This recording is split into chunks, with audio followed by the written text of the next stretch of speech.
अस्सलाम वालेकुम, this is anatomy and today we will study cerebellum. तो हमारे हाइंड ब्रेन का ये आखिरी पार्ट है सेरिबेलम, और हमें पता है कि सेरिबेलम जो है वो मेन कोऑर्डिनेशन परफॉर्म करता है बिटवीन द मूवमेंट्स। ठीक है, तो अगर हम इसकी स्ट्रक्चर की बात करें तो पहले लोकेशन देख लेते हैं। तो it is lying posterior to the fourth ventricle and brain stem. ठीक है, तो सबसे एंटीरियरली हमारे पास ब्रेन स्टेम आती है, फिर उसके पोस्टीरियरली हमारे पास फोर्थ वेंट्रिकल आता है। ये फोर्थ वेंट्रिकल हम अगले लेक्चर में देखेंगे। Posterior to the fourth ventricle and brain stem, तो ब्रेन स्टेम के ये पोस्टीरियरली होती है। Very direct posteriorly to pons, मतलब कि पॉन्स के बिल्कुल डायरेक्ट आता है, लेकिन ये है कि some part of it extends posterior to the medulla and the mid brain.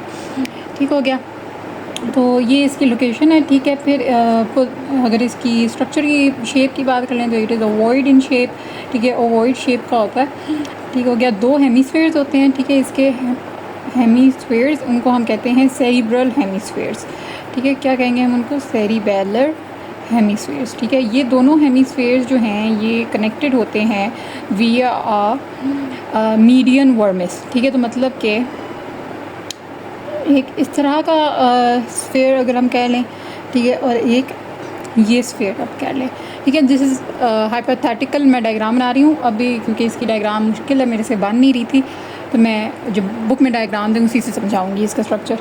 लेकिन हाइपोथेटिकली अगर एक ये हेमिस्फेयर है, एक ये हेमिस्फेयर है, तो इन दोनों के दरमियान ये एक कॉन्स्ट्रिक्टेड सा पार्ट है, और ये कॉन्स्ट्रिक्टेड पार्ट इन दोनों हेमिस्फेयर्स को ज्वाइन कर रहा है। तो इस कॉन्स्ट्रिक्टेड पार्ट को हम कहते हैं मीडियन वर्मिस।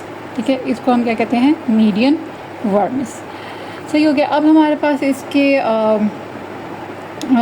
और हमें पता है कि सेरिबेलम जो है वो ब्रेन स्टेम के साथ कनेक्टेड था via the superior in middle and inferior पोडंकल्स।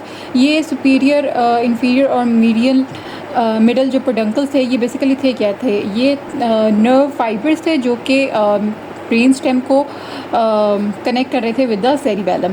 ठीक है, इसमें काफ़ी सारे नर्व फाइबर्स है, वो हमने ट्रैक्स में पढ़े थे कि कौन से किधर से जा रहा है और कौन से किधर से जा रहा है। अभी हम लोग आगे सेरिबेलम के कुछ अपने ट्रैक्स भी पढ़ेंगे। मतलब कुछ अपने से मुराद ये कि वो स्पाइनल कॉर्ड से नहीं आ रहे थे, वो अपर हायर लेवल से सेरिबेलम तक आ रहे थे, तो वो हम इसमें पढ़ेंगे। ठीक हो गया। अच्छा, अब हम इसके स्ट्रक्चर की बात कर लेते हैं। तो स्ट्रक्चर जो है वो बुक से देखते हैं, क्योंकि वो बुक से ज़्यादा अच्छा समझ आएगा। डायग्राम बन नहीं रही थी मेरे से। ये हमारे पास इसका ये सेरिबेलम का सुपीरियर पार्ट है, और यही मैंने अभी ड्रॉ किया था कि ये एक हेमिस्फेयर है, ये दूसरा हेमिस्फेयर है, और ये मीडियन वर्मिस है। इन्होंने लिखा हुआ है कि superior aspect of the vermis, आप इसको सिंपल वर्मिस भी कह सकते हैं। ठीक है, अब जो आपका ईच हेमिस्फेयर है, ठीक है, सिर्फ एक हेमिस्फेयर की बात कर रहे हैं। हर हेमिस्फेयर के 3 लोब्स हैं, 3 फिशर्स हैं। ठीक है, तो 3 फिशर्स इस तरह हैं कि एक फिशर जो होता है वो लोब में डिवाइड नहीं कर रहा होता, वो सुपीरियर एंड इंफीरियर पार्ट्स में डिवाइड कर रहा है पूरे सेरिबेलम को, लेकिन उसकी डिवीजन से कोई लोब नहीं बनता। तो ये सुपीरियर एस्पेक्ट है, इससे हम लोग यहाँ से देखते हैं। एक हमारे पास सबसे एंटीरियर जो होता है ना, वो होता है हमारे पास एंटीरियर लोब। ठीक है, तो वो एक ये ऐसे करके ये फुल जो है ये क्या है? हमारे पास एंटीरियर लोब है।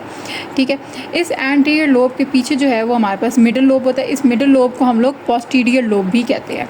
ठीक है, क्योंकि ये सबसे पोस्टीरियरली प्रेजेंट होता है। तो ये इस डायग्राम में अगर हम देखें तो ये मिडल लोब होगा, और ये जो पार्ट है, ये इन्होंने कट सेक्शन दिखाया हुआ है, तो ये जो पार्ट है ये एंटीरियर लोब में आएगा, ये जो है वो पोस्टीरियर लोब में आएगा।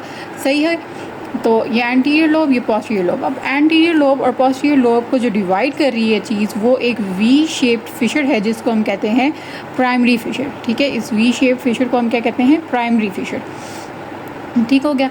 अब जो मिडल लोब है ना, मिडल लोब को फर्दर 2 पार्ट्स में डिवाइड किया हुआ है, एक सुपीरियर और एक इन्फीरियर। ठीक है, तो कौन से पार्ट्स हैं? एक सुपीरियर पार्ट है, एक इन्फीरियर पार्ट है। ठीक है, और इन 2 पार्ट्स में डिवाइड जो चीज़ कर रही है वो है एक हॉरिजॉन्टल फिशर। ठीक है, तो एक हॉरिजॉन्टल फिशर बिल्कुल मार्जिन पे होता है। अगर ये इसका है तो ये फुल यहाँ से मार्जिन पे, बिल्कुल मार्जिन पे उसके प्रेजेंट होगा। ठीक है, और वो सुपीरियर पार्ट्स को इन्फीरियर पार्ट से डिवाइड कर रहा है। ठीक है, अब अगर हम यहाँ पे देखें तो ये इन्होंने कह लें कि लैटरल व्यू समवट दिखाया हुआ है। तो ये हमारे पास एंटीरियर लोब है, ठीक है। एंटीरियर लोब के बाद ये वी शेप्ड हमारे पास प्राइमरी फिशर। प्राइमरी फिशर के बाद जो है वो स्टार्ट हो रहा है आपका मिडल लोब।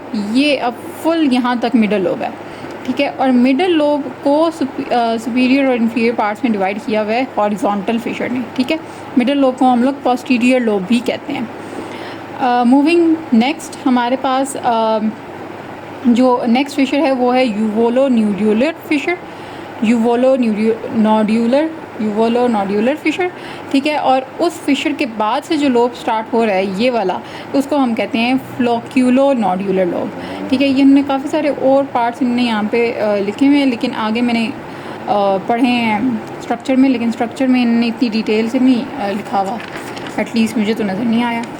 सी है तो फ्लोक्यूलो नोड्यूलर लोब है और उसको डिवाइड कौन सा कर रहा है, यूवोलो न्यूड्यूलर लोब फिशर, सॉरी, ठीक है। तो अगर हम इस डायग्राम में देखें तो जो ये वाला पार्ट है ना, ये वाला फुल, ठीक है। तो ये फिशर है फ्लोक्यूलो यूवोलो न्यूड्यूलर, ठीक है। और इससे आगे ये वाला जो पार्ट है छोटा सा, इसको हम कहते हैं फ्लोक्यूलो नोड्यूलर फिशर, सॉरी लोब। ये सारा मिडल लोब है, ठीक है। तो 3 लोब्स हो गए, 3 फिशर्स हो गए। फिशर्स कौन कौन से हैं, primary, horizontal and uvulonodular. Lobes कौन कौन से हैं, anterior, middle and flocculonodular, ठीक हो गया। तो ये हमारे पास क्या है इसके स्ट्रक्चर में। अब अगर हम लोग मज़ीद, ये एक्सटर्नल स्ट्रक्चर था, एक्सटर्नल मॉर्फोलॉजिकल स्ट्रक्चर था इसका। अभी अगर हम लोग इसके इंटरनल स्ट्रक्चर पे आएँ तो we have a cerebral cortex, ठीक है। बेसिकली आपके इंटरनल स्ट्रक्चर में हमारे पास एक ग्रे और वाइट मैटर होता है। अब डायग्राम कौन सी अच्छी रहेगी, आई थिंक ये वाली ठीक रहेगी, ठीक है। तो जो हमारे पास इंटरनल स्ट्रक्चर होता है ना, उसको हम लोग कहते हैं वो डिवाइडेड होता है into the grey matter and the white matter. अब जो आउटर साइड होती है ना, उस पे होता है हमारे पास ग्रे मैटर, ठीक है। ये सारा जो आउटर साइड है इसको हम लोग कहते हैं ग्रे मैटर, और ये बना रहा होता है सेरिब्रल कॉर्टेक्स। तो grey matter is forming what, it is forming the cerebral cortex. तो ग्रे मैटर क्या बना रहा है, सेरिबेलर कॉर्टेक्स, ठीक है। और इस इनर साइड पे हमारे पास जो है वो सारा वाइट मैटर है। अब जो ग्रे मैटर है ये सारा क्या है, वाइट मैटर। अब आप देखें कि हमने पिछली भी जो डायग्राम दिखाई थी, इसमें ये वाली, इसमें हमारे पास जो सेरिबेलम है उसके काफ़ी सारे फोल्ड्स आए हुए हैं। तो इन फोल्ड्स को हम लोग कहते हैं फॉलियम, ठीक है। फोल्ड्स का क्या नाम है, फॉलियम। ये देखें, ये लिखा है फॉलियम, या अगर प्लूरल करें तो ये फॉलिया भी कहलाते हैं। अब हर फॉलिया में आउटर साइड पे ग्रे मैटर है और कुछ सेंट्रली जो है वो आपके वाइट मैटर भी प्रेजेंट होगा, ठीक है। तो जो ग्रे मैटर है वो क्या है, सेरिब्रल कॉर्टेक्स, और बीच में जो वाइट मैटर है, ठीक हो गया। ये इसके स्ट्रक्चर। अब सेरिब्रल कॉर्टेक्स पे ना आपके कुछ लेयर्स होती हैं, ठीक है। वो 3 लेयर्स होती हैं। उन लेयर्स को जो नाम है वो 3 लेयर्स कौन कौन सी हैं, एक आपके पास लेयर है मॉलिक्यूलर लेयर, ठीक है। ये मैं आपको आउटर टू इनर बता रही हूँ, मतलब कि सबसे एक्सटर्नल पे आपके पास मॉलिक्यूलर लेयर है। फिर मिडल में आपके पास परकिंजी लेयर है, परकिंजी लेयर, ठीक है। और सबसे इनर मोस्ट आपके पास ग्रैन्युलर लेयर है, ठीक है। और ये सारा मैं आपको grey matter of the cerebral cortex में बता रही हूँ, ठीक हो गया। तो मॉलिक्यूलर, परकिंजी एंड ग्रैन्युलर लेयर। अच्छा, मैं जो बताना चीज़ भूल गई, अगर ये सारे कह लेंगे इसके फोल्ड्स थे, तो ये एक ब्रांचिंग ट्री लाइक अपीयरेंस देते हैं, ठीक है। इसके बीच में जो वाइट मैटर है वो ऐसे एक्सटेंड कर रहा है इनवर्ड्स, ठीक है। और इस तरह ना ये एक ब्रांचिंग ट्री लाइक पैटर्न देता है। इस ब्रांचिंग फुल जो अपीयरेंस होती है ना, इसको ब्रांच्ड अपीयरेंस को हम लोग कहते हैं आर्बर विटाई, ठीक है। इसको हम क्या कहते हैं, आर्बर विटाई। तो फोल्ड्स को क्या हम कहते हैं, फॉलियम। फोल्ड्स के अंदर क्या होता है, ग्रे मैटर, जो कि सेरिब्रल कॉर्टेक्स बना रहा होता है। ग्रे मैटर के दरमियान थोड़ा बहुत वाइट मैटर भी पाया जाता है, हालांकि वाइट मैटर ज़्यादातर सेंट्रली प्रेजेंट है, ठीक है। और ये ब्रांचिंग अपीयरेंस देता है जिसको हम लोग कहते हैं आर्बर विटाई। 3 लेयर्स होती हैं ग्रे मैटर में, molecular, परकिंजी and granular inner most layer होगी, सही है। अब कुछ जो ग्रे मैटर है ना वो वाइट मैटर के अंदर कंसनट्रेटेड भी है, मतलब ऐसे अगर ये फुल वाइट मैटर है तो उसके अंदर पार्ट्स में ऐसे करके स्कैटर्ड भी है। अब वो जो है वो क्यों है प्रेजेंट, क्योंकि वो जो ग्रे मैटर का पार्ट है उसके अंदर सर्टेन न्यूरॉन्स हैं, ठीक है, और वो न्यूरॉन्स जो हैं अंदर वो उनके अंदर भी ट्रैक्स आते हैं, वो ट्रैक्स हम लोग पढ़ेंगे। तो वो जो न्यूरॉन्स हैं, मैसेज ऑफ न्यूरॉन्स हैं, उनको हम लोग कहते हैं इंट्रासेरिबेलर न्यूक्लियाई, ठीक है। वो 4 होते हैं, हम आगे देखेंगे, इंट्रासेरिबेलर न्यूक्लियाई। और ये जो हैं ये ग्रे मैटर का पार्ट है लेकिन वाइट मैटर में प्रेजेंट, मतलब ये, ठीक है, मैं आपको आगे दिखाऊंगी, ग्रे मैटर का पार्ट है लेकिन वाइट मैटर में प्रेजेंट है। ये लाइन बाद में समझ आएगी। अब अगर हम लोग इस लेयर की बात करें, ठीक है, जो हमने लेयर्स बताई हैं, तो ये डायग्राम आई थिंक बेस्ट रहेगी। इसके भी बजाय अगर मैं ये वाली समझाऊँ ना तो आई थिंक ये बेस्ट है। तो अच्छा, जो ग्रे मैटर है ना, ये इसके आउटर मोस्ट पे क्या थी हमारे पास, मॉलिक्यूलर लेयर। ये मिडल जो है ये हमारे पास परकिंजी सेल लेयर है, और फिर ये अंदर ग्रैन्युलर लेयर है। मॉलिक्यूलर लेयर में ना हमारे पास 2 तरह के सेल्स होते हैं, ठीक है। एक होते हैं बास्केट सेल्स, ठीक है, दूसरे होते हैं सैटेलाइट सेल्स, ठीक है।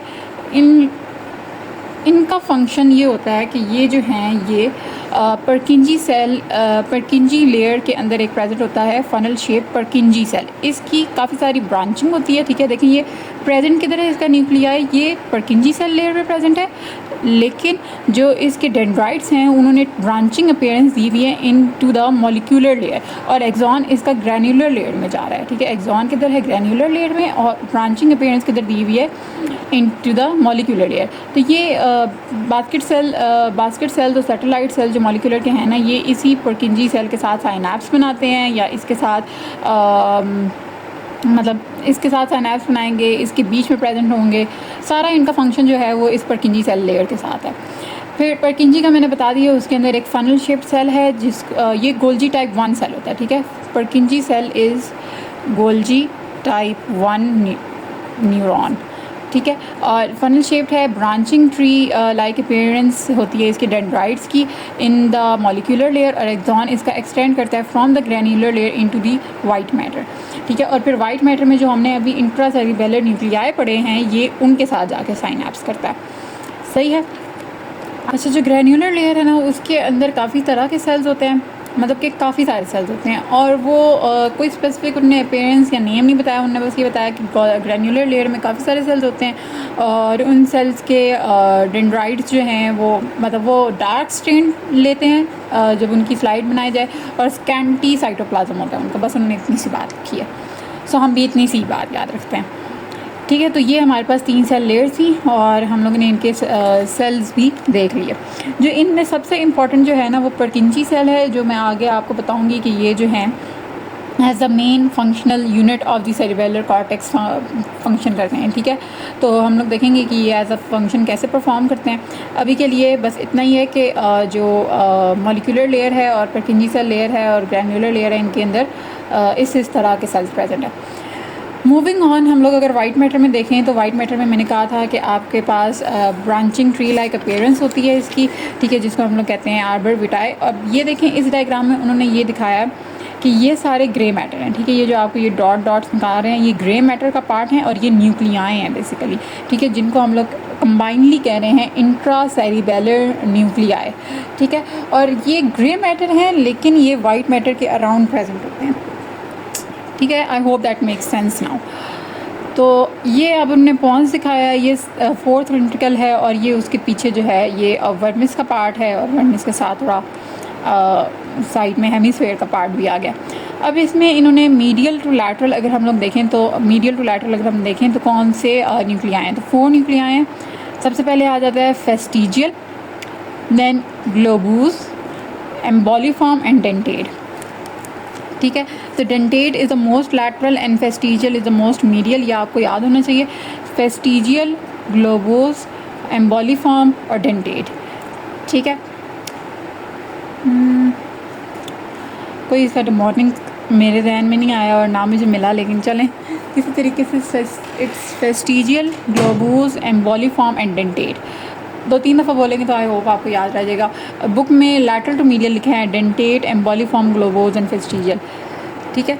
तो ये इसके न्यूक्लियाई होते हैं, ये ग्रे मैटर का पार्ट हैं, but it is present in the white matter, ठीक है।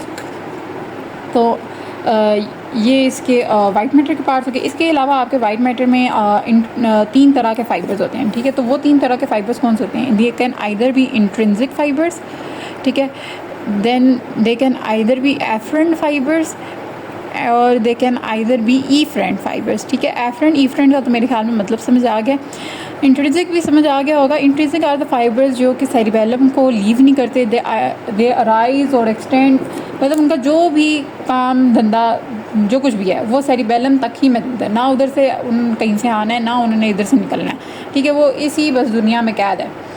एफरेंट फाइबर्स वो फाइबर्स हैं जो सेरिबेलम तक आ रहे हैं, they can either be coming from the spinal cord, they can either be coming from the brain stem, they can either be coming from any other part of the body, ठीक है।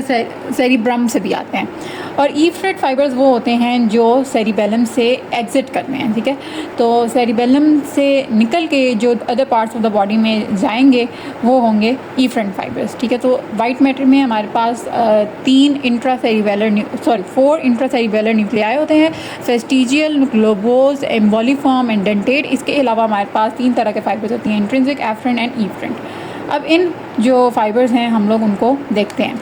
इन fibres को याद करने से पहले हमें पता होना चाहिए कि क्लाइंबिंग फाइबर्स क्या होते हैं और मोसी फाइबर्स क्या होते हैं, ठीक है। What are the climbing fibres and what are the mossy fibres, ठीक है। दे आर ऑफ वेरी इंपॉर्टेंस। और परकिंजी सेल में जो मैंने आपको परकिंजी सेल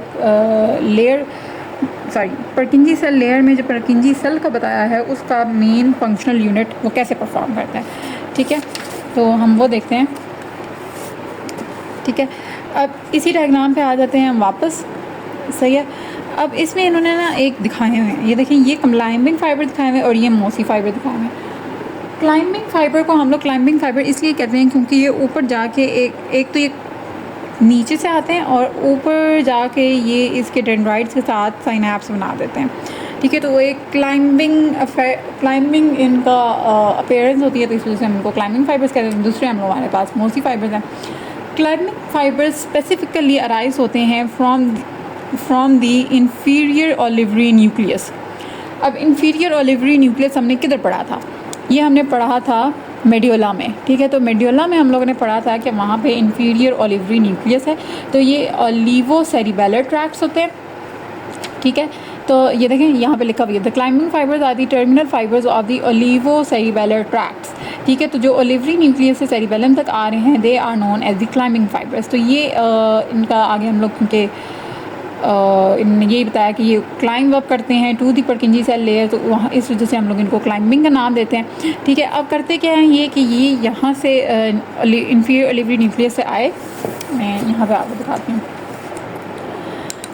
लेट्स सपोज के हमारे पास ये मेड्यूला है, ठीक है। लेट्स सपोज ये मेड्यूला है, फिर ये हमारे पास इंफीरियर पोडंकल है और इस इंफीरियर पोडंकल के बाद ये हमारे पास क्या है, सेरिबेलम है, ठीक है। तो क्या हुआ कि ये यहाँ पे कहीं पड़ा होगा इंफीरियर ओलिवरी न्यूक्लियस, ठीक है। तो इंफीरियर ओलिवरी न्यूक्लियस से ये हमारे पास फाइबर्स आए, इंफीरियर पोडंकल के ज़रिए उन्होंने सेरिबेलम के अंदर इंटर किया। सेरिबेलम में आने के बाद अब यहाँ पे तीन layers, right, granular layer, परकिंजी layer और फिर ये क्या थी, मॉलिक्यूलर लेयर, ठीक है। तो इन्होंने ग्रैन्युलर लेयर को पास किया, ग्रैन्युलर लेयर को पास करने के बाद ये परकिंजी सेल लेयर के पास भी चले गए और उधर से भी ये आगे चले जाते हैं to synapse with the dendrites of the Purkinje cell, ठीक है। क्योंकि परकिंजी सेल का हमने बताया था कि उसके जो डेंड्राइट्स होते हैं they are in the molecular layer, ठीक है, ठीक है। तो उसके डेंड्राइट्स किधर हैं, मॉलिक्यूलर लेयर में। तो ये मॉलिक्यूलर लेयर के साथ मॉलिक्यूलर लेयर में डेंड्राइट्स के साथ साइनैप्स कर देते हैं और एक क्लाइंबिंग फाइबर, ठीक है, हर एक क्लाइंबिंग फाइबर के लिए एक परकिंजी सेल मस्ट होता है, ठीक है। लेकिन ये क्लाइंबिंग फाइबर जो है वो मल्टीपल साइनैप्सेस बनाता है with the same Purkinje cell, ठीक है। One climbing fibre is equal to one Purkinje cell, ठीक है। लेकिन ये साइनैप्सेस मल्टीपल बना लेता है with synapse multiple times with a single cell. ठीक है, तो ऊपर आया, ये ऊपर आया इंफीरियर पेडंकल के ज़रिए, ये सेरिबेलम में आया। सेरिबेलम के बाद ये चला गया किधर, पर्किंजी सेल के डेंड्राइट्स के पास, और वहाँ पे उसने मल्टीपल साइनेप्सिस बना गया। ठीक है, तो इसको हम लोग कहते हैं क्लाइंबिंग फाइबर। मोस्टली फाइबर्स का ये होता है कि ये अराइज होती है, ये भी किसी न्यूक्लियाई से अराइज होते हैं, लेकिन इनके न्यूक्लियाई स्पेसिफिक नहीं है। They can either be from any nuclei of the brain stem और ऑफ एनी अदर पार्ट। ठीक है, इनका क्या होता है कि ये जो है ये अपने साइनेप्सिस, जैसे इन्फीरियर ओलिवरी जो हैं ये डायरेक्टली चले जाते हैं टू द पर्किंजी सेल, ये डायरेक्टली नहीं जाते। Mostly fibres do not go directly. ठीक है, ये सबसे पहले जाएंगे किधर, ग्रैन्युलर लेयर में। ठीक है, ग्रैन्युलर लेयर में जो हमारे पास ग्रैन्युलर सेल्स प्रेजेंट हैं। ठीक है, ग्रैन्युलर लेयर में जो हमारे पास ग्रैन्युलर सेल्स प्रेजेंट हैं, ठीक है, जो भी हमारे पास वहाँ पे सेल्स प्रेजेंट है, वो उनके साथ साइनेप्स करेंगे। फिर वो साइनेप्सिस जो हैं वो मतलब वो सेल्स जो हैं वो अपने एक्सॉन्स देंगे, जो कि जाएंगे मॉलिक्यूलर लेयर में, और फिर मॉलिक्यूलर लेयर से वो चले जाते हैं टू दी पर्किंजी सेल। ठीक है, तो अल्टीमेटली इन्होंने भी जाना है पर्किंजी सेल में। सही हो गया। और फिर ये पर्किंजी सेल जो है वो अपने एक्सॉन्स देख के आगे फंक्शन परफॉर्म करता है। तो अभी हम लोग उस डायग्राम में देखते हैं जिसे हम पढ़ रहे थे, तो आपको क्लियर होगा ज़्यादा अच्छा। तो ये वो डायग्राम थी जिसको हम देख रहे थे। अब ये देखें, ये क्लाइंबिंग फाइबर है। ये क्लाइंबिंग फाइबर किधर से आया होगा, इंफीरियर ओलिवरी न्यूक्लियस से। ठीक है, उधर से इसने आया इंफीरियर पेडंकल के ज़रिए, ये सेरिबेलम में आ गया। फिर ये ग्रैन्युलर लेयर, पर्किंजी लेयर को क्रॉस करते करते किधर चला गया, पर्किंजी सेल के डेंड्राइट्स के साथ, और वहाँ पे इसने इस एक सेल के साथ काफ़ी सारे साइनेप्सिस बना लिए। सही हो गया, या उनके साथ रैप अराउंड हो जाएगा ज़्यादा से ज़्यादा। ठीक है, फिर जो आगे हमारे पास मोसी फाइबर्स, ये किसी और जगह से आए होंगे, ये स्पाइनल कॉर्ड से भी आ सकते हैं। जैसे कि हमने पढ़े थे ना, posterior स्पाइनो cerebellar, anterior स्पाइनो cerebellar track, जब हमने स्पाइनल कॉर्ड के असेंडिंग ट्रैक्स पढ़े थे, तो वो सारे मोसी फाइबर्स हैं जो कि सेरिबेलम तक आ रहे हैं।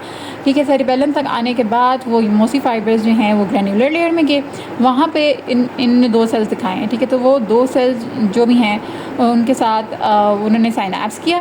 फिर इन ने जाके आगे मॉलिक्यूलर लेयर में ये बाइफरकेट हो जाते हैं। ठीक है, ये देखें, ये हो गए क्या, बाइफरकेट। फिर ये देते हैं एक्सॉन, ये जो एक्सॉन्स हैं ये बाइफरकेट होने के बाद ये चले जाते हैं टू दी पर्किंजी सेल। ये उस साइड के किसी पर्किंजी सेल के साथ चला जाएगा, और ये इस साइड के किस पर्किंजी सेल के पास आ गया, और यहाँ पे इसकी डेंड्राइट्स के साथ साइनेप्स करेगा। ठीक है, और ये जब बाइफरकेशन के बाद ये जो पैरेलल लाइंस ये जो एक्सॉन्स आए हैं, इनको हम कहते हैं पैरेलल फाइबर्स।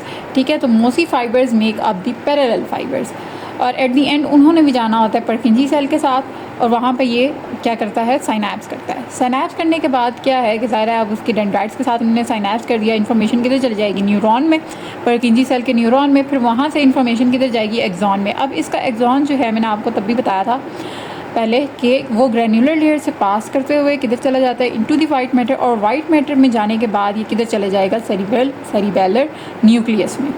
ठीक है, ये किधर चला जाएगा, सेरिबेलर न्यूक्लियस में। ये कौन से सेरिबेलर न्यूक्लियस हैं, ये वही सेरिबेलर न्यूक्लियस हैं जो अभी हमने थोड़ी देर पहले पढ़े थे, फेस्टिजियल, एम्बोलिफॉर्म, ग्लोबोज और डेंटेट।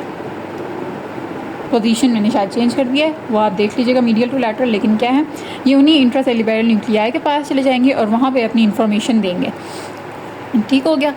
अब इन दोनों क्लाइंबिंग फाइबर और मोसी फाइबर्स का फंक्शन क्या है, हमें तो ये भी पता होना चाहिए ना कि इनका फंक्शन क्या है।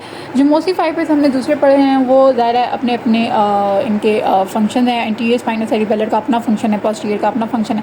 इनका वैसे ये है कि ये कोऑर्डिनेशन वगैरह परफॉर्म कराते हैं। ठीक है, वो सब कॉन्शियस आपकी मसल टेंडन की जो पोजीशन थी हमने उस वक्त भी पढ़ा था कि अभी मेरी मैं बैठी हुई हूँ जैसे, so I know the position of my ankle, I know the position of my joint, I know the position of my every muscle. लेकिन ये मेरे सारे सब कॉन्शियस में है, ये मेरे मतलब कॉन्शियसली मैंने ये सब कुछ याद नहीं किया, वरना मैंने इसका ध्यान रखा है, लेकिन सब कॉन्शियस माइंड में मेरे ये सब कुछ है। कि अभी मैं खड़ी होंगी तो मुझे आई हैव टू स्ट्रेटन माई नी। तो ये सबकॉन्शियस इंफॉर्मेशन जो है वो सारी मोसी फाइबर से आ रही है। लेकिन जो क्लाइंबिंग फाइबर्स है ना, ये इनकी फ्रीक्वेंसी कम होती है, ठीक are, they have low frequency and they form more complex functions, ठीक है। अब मोर कॉम्प्लेक्स फंक्शन से क्या मुराद है? अच्छा, इसमें एक चीज़ ना मैंने पढ़ी है कि ये एरर लर्निंग में होता है। एरर लर्निंग इज़ समथिंग कि लेट्स सपोज आप कोई काम कर रहे हैं, ठीक है, जैसे हम किसी बच्चे को पेन पकड़ना सिखाते हैं या उसको ABCD लिखना सिखाते हैं, तो क्या होता है कि वो पहले ट्राई करेगा उसको कुछ इस तरह समवट लिखने की, और फिर हम लोग लेट्स सपोज उससे गलत हो जाता है, वो D लिख देता है, तो हम उसको बताएंगे कि भाई बच्चा ये ऐसे नहीं करना। तो दैट इज़ समथिंग कि वो नहीं होना चाहिए था। तो ये एक एरर जो है वो हमने बचपन में कमिट किया था, और फिर हमारे ब्रेन ने सबकॉन्शियसली इस एरर को ठीक कर लिया कि नाउ द टाइम कि अब मैं राइटिंग शुरू करूँ तो फिर मैं सबकॉन्शियसली ABCD सब कुछ लिख रही होती है। I am not, it's not in my conscious control. तो वो एरर जो कि मतलब कि हम लोग कहते हैं कि we have to perform a certain function, लेकिन वो उस तरह से नहीं जाता और हमारा ब्रेन उसको डिटेक्ट कर लेता है कि नहीं भाई ये हमसे गलती हो गई है, ठीक है। तो वो सबकॉन्शियसली जो गलती हम लोग एडमिट करते हैं और नेक्स्ट टाइम उसको ठीक करते हैं, और वो फिर थ्रू आउट योर लाइफ आपकी ठीक ही रहती है सबकॉन्शियसली, उसको हम कहते हैं एरर लर्निंग। और ये सारा कौन परफॉर्म कर रहा होता है? Climbing fibre. I hope you got the point. अगर एक और एग्जांपल दूँ तो लेट्स सपोज कोई बंदा गिटार प्ले कर रहा है, ठीक है, तो वो शुरू में उसने सीखा और उसने कहा कि भाई ये ट्यून इस तरह बजानी है, ये उस तरह बजानी है, ठीक है। तो अब वो बजाना चाह रहा था, उसको जहन में भी थी, लेकिन ये है कि वो क्योंकि उसे अभी इतनी प्रैक्टिस नहीं है तो वो गलत ट्यून उसने बजा ली। तो वो अल्टीमेटली जब वो प्रैक्टिस करेगा तो वो उसकी मिस्टेक्स ठीक हो जाएंगी, एरर्स ठीक हो जाएंगे। तो वो जो सबकॉन्शियसली उसने अपने एक एरर्स ठीक कर लिए और उसके दिमाग में अब सबकॉन्शियसली रहता है कि ये गलती मैंने नहीं करनी, वो सारा कुछ कौन सा कर रहा है? क्लाइंबिंग फाइबर कर रहा है। आई होप ये समझ आ गई होगी।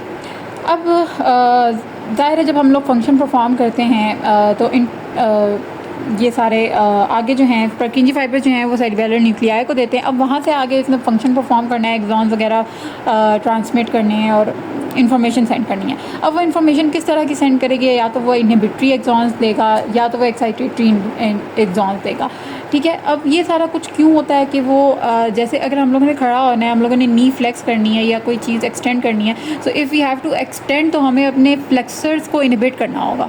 सो ये सारे जो एक्सॉन्स हैं ये सारा कुछ किधर से जाएगा? The inhibitory fibres are coming from the Purkinje cells, ठीक है। और ये पर्किंजी सेल से किधर चले जाते हैं? टू अदर न्यूरॉन्स, इंट्रासेरिबेलर न्यूरॉन्स में चले जाएंगे, किसी और न्यूरॉन में चले जाएंगे। और एक्साइटेटरी न्यूरॉन्स जो हैं वो ज़्यादातर मोसी फाइबर से आ रहे होते हैं और क्लाइंबिंग फाइबर से आएंगे, ठीक हो गया। तो अब हम मेरे ख्याल में ये आगे वाला आप कर लेंगे। ग्लूटामेट हमारे पास मेन न्यूरोट्रांसमीटर होता है, कुछ जो और ये एक्साइटेटरी न्यूरोट्रांसमीटर है। कुछ जो हमारे पास फाइबर्स होते हैं वो नॉरएपिनेफ्रिन और एपिनेफ्रिन भी रिलीज़ करते हैं, लेकिन इन दोनों ने भी अल्टीमेटली ग्लूटामेट के फंक्शन को ही आल्टर करना होता है कि पहले वो एक्साइटेटरी था तो अब उसको इनहिबिटरी बना देंगे। तो main neurotransmitter is the glutamate. Cerebellar peduncle से मैंने आपको बता दिया। I think we should move on to the fibres. Fibres I think हम लोग नेक्स्ट लेक्चर में कर लेते हैं, बहुत सैचुरेटेड हो जाएगा। So this was all for today. Thank you. अल्लाह हाफिज़। Bye bye.